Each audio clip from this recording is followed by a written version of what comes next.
అప్పుల విషయంలో మాత్రం చాలా బ్రహ్మాండంగా ఈ శాసనసభ సమావేశాల్లో దొరికిపోయారు.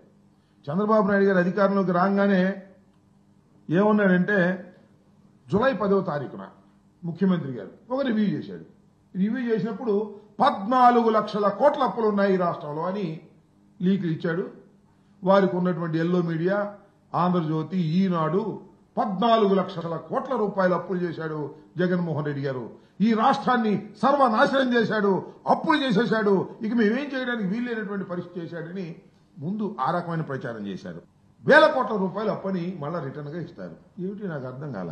అంటే చంద్రబాబు నాయుడు గారి కుట్రనండి, వ్యూహమనండి, ఉద్దేశం ఏమిటంటే రాష్ట్రాన్ని జగన్మోహన్ రెడ్డి గారు అప్పుల పాలు చేసిపోయాడు, అందువల్ల మేమేమీ చేయలేకపోతున్నాము అని చెప్పుకోవడం కోసం లేని అప్పులు ఉన్నట్టుగా, లేని తప్పులు చేసినట్టుగా చూపించేటటువంటి ప్రయత్నం చేశాడు. ఇప్పుడు శాసనసభ బయట, శాసనసభలో కూడా నాటకం ఆడారు.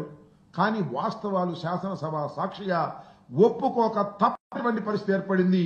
ఇలాంటి దుర్మార్గమైనటువంటి తెలివితేటలు చంద్రబాబు నాయుడు గారు ఉపయోగించేటటువంటి కార్యక్రమం చేసినటువంటి వైనాన్ని ఈ శాసనసభ సమావేశాల్లో, శాసన మండలి సమావేశాల్లో చాలా క్లియర్ గా అర్థమైపోయిందని ఈ సందర్భంగా నేను చెప్పదలుచుకున్నా.